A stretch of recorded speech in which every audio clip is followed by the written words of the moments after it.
আসসালামু আলাইকুম। আমি এই মুহূর্তে ইনকিলাব মঞ্চের ফেসবুক পেজে আছি, তাদের আপডেট কি সেটা জানার জন্য। এখানে আমরা দেখতে পাচ্ছি 2 ঘন্টা আগে লেখা হয়েছে, একটা পোস্ট দেওয়া হয়েছে, স্বরাষ্ট্র উপদেষ্টার ব্যাখ্যার প্রেক্ষিতে কর্মসূচি ঘোষণা করবে ইনকিলাব মঞ্চ। দেখেন, 33,000 প্লাস রিয়াকশন, 1700 কমেন্ট, 500 বলতে বলতে 1800 কমেন্ট হয়ে গেছে, 516 জন এটা শেয়ার করেছে। আমি যেটা করেছি, স্বরাষ্ট্র মন্ত্রণালয়ের ফেসবুক পেজ ঘাটাঘাটি করলাম, তারপর দেখলাম এখানে একটা ছবি, তারপর স্বরাষ্ট্র মন্ত্রণালয়, ministry of home affairs Bangladesh, 5,000 মনে হচ্ছে দায়িত্ব নেওয়ার পর হচ্ছে মানে এই পেজটা করেছে।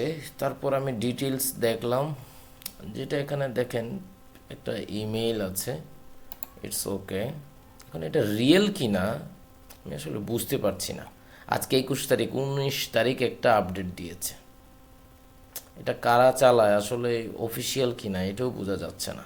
তারপরে যেটা দেখলাম যে ফটোসে গিয়ে দেখি, যে আপনি যদি ফটোসে গিয়ে দেখেন এখানে কিন্তু সব আপডেট আছে। ঠিক আছে, এই পেজটা একদম আপডেট, একদম দেখেন প্রচুর ছবি দেয় প্রতিদিন। তার মানে আমার কাছে মনে হচ্ছে এটা রিয়েল। যে আরেকটা বিষয় হচ্ছে যে এখানে ভেরিফিকেশন যে ব্লু বেসটা, এটা কিন্তু নাই। আমি ফলো দিলাম, যাই হোক। এখন আমি যেটা দেখতে চাই, অ্যাবাউটে গেলাম। হ্যাঁ, অ্যাবাউটে যাওয়ার পর একটা বিষয় আমাকে মাথা নষ্ট করে দিল, সেটা হচ্ছে যে তারা কাকে ফলো করে। এখানে দেখেন, আপনি যদি দেখেন এখানে 2টা ফলোয়ার, মানে তারা দুইজনকে ফলো করে স্বরাষ্ট্র মন্ত্রণালয়। এই যে দেখেন, পিনাকি ভট্টাচার্য আর একটা হচ্ছে গাজী মেট্রোপলিটন পুলিশ। হ্যাঁ, বুঝলাম না পিনাকিকে স্বরাষ্ট্র মন্ত্রণালয় ফলো করে, ওয়াই? মানে ঘটনা কি, ফলো করতেই পারে, যাই না এটার। পরে অ্যাবাউটে গেলাম, অ্যাবাউটে যাওয়ার পর ওই রকম কোনো কিছু তো দেখা যাচ্ছে না, এত কিছু দেখানোর প্রয়োজন। বাট আমাকে এই জিনিসটা খুব বাজে লেগেছে, পিনাকির বিষয়টা সেখানে রেখেছে। যাই হোক, এটা বিষয় না হতেই পারে, বাংলাদেশের স্বরাষ্ট্র মন্ত্রণালয় ফলো করছে পিনাকিকে। এবং পিনাকি, আচ্ছা পিনাকি কি পোস্ট করে এটাও একটু দেখি, চলেন আমরা আজকে এইটাও দেখব। যাই না, এই ভিডিও করার পর আসলে আমাকে নিয়ে আবার কেউ কথা বলে, যাই বলুক, আমার কাছে এটা মনে হয়েছে এটা বলা দরকার। দেখেন, পিনাকি লাস্ট দীপু চন্দ্র ও শিশু আয়েশাকে পুড়িয়ে হত্যার তীব্র নিন্দা এবং প্রতিবাদ জানিয়েছে। ভালো কথা। ওসমান হাদির, এই যে আমি এই কথা আগেই বলেছি, একটা পোস্ট দিয়েছে, শরীফ ওসমান হাদির উপর গুলি চালানোর ফয়সালের ভারতে পালিয়ে যাওয়ার ঘটনা প্রচার কৌশল হতে পারে, এখনও সবশেষ অবস্থান নিশ্চিত নয়, বিভিন্নভাবে গোয়েন্দারা কাজ করে যাচ্ছে।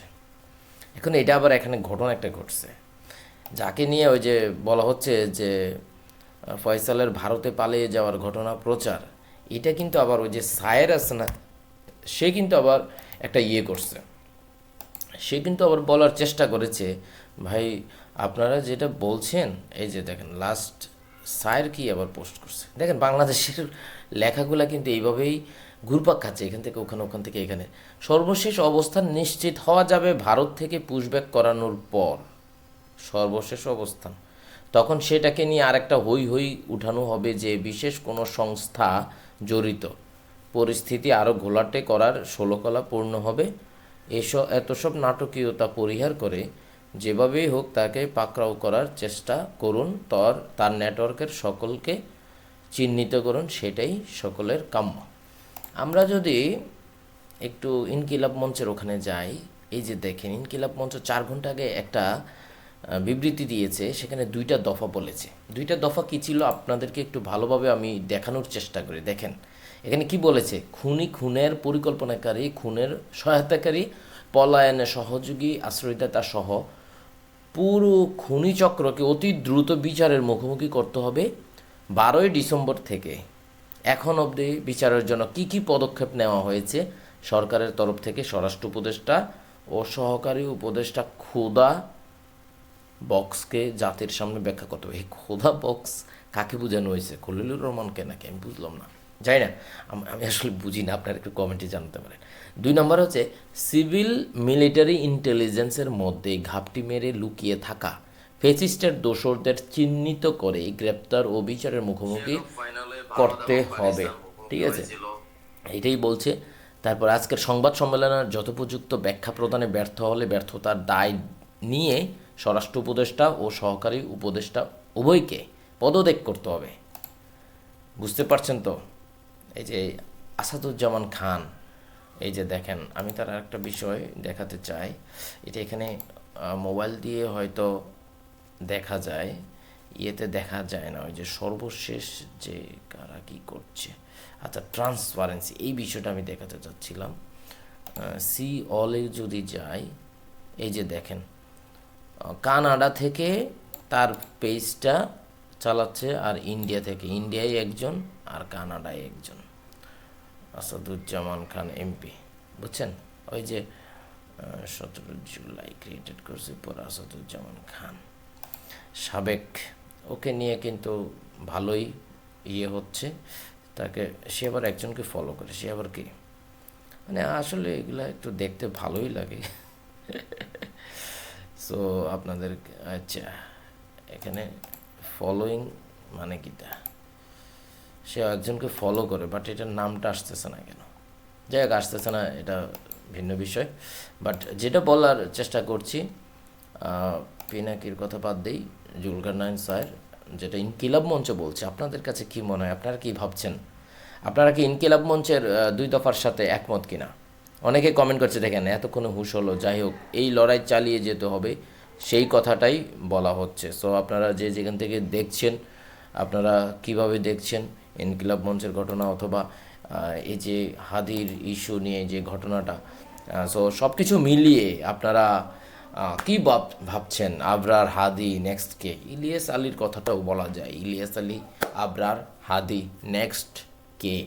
ইনকিলাব মঞ্চ অবশ্যই এই ঘটনার শেষ পর্যন্ত টিকে থাকতে হবে। সেই টিকে থাকার জন্য কিন্তু আপনাদের সবাইকে সহযোগিতা করতে হবে। দেখেন আসলে হতাশার কথাই বলতে হবে। এই যে ওসমান হাদি আমাদেরকে যা দেখিয়ে গেছে, এই দেখানোর মধ্যে কিন্তু বসে থাকলে হবে না, আমাদের কাজ এগিয়ে নিতে হবে এবং তার বিচারটা কমপ্লিট করতেই হবে। সাগর রুনির মতো যদি ঘটনা ঘটে যায় একের পর এক, এসব দেখার কোনো সময় নাই এখন। হাসিনা পেরেছে, সে করেছে, বাট বর্তমান সরকার এবং সামনের সরকার নির্বাচনের আগেই যারা জড়িত, এগুলো তো যারা জড়িত তারা তো বের করছে। প্রধান যে, তাকেও বের করা সম্ভব যদি ভারতের সাথে কূটনৈতিক সম্পর্ক করে তাকে ফিরিয়ে আনা যায়। সো বুঝতেই পারছেন। ধন্যবাদ, ভালো থাকবেন এবং ইনকিলাব মঞ্চের সাথে থাকবেন। সবাইকে ধন্যবাদ। এবং আমরা আশা করছি, এই যে বলেছে স্বরাষ্ট্র উপদেষ্টার ব্যাখ্যার প্রেক্ষিতে কর্মসূচি ঘোষণা করবে ইনকিলাব মঞ্চ, তারপরে আমরা আবারও আসব, ধারাবাহিক ভিডিও চলবে। ধন্যবাদ।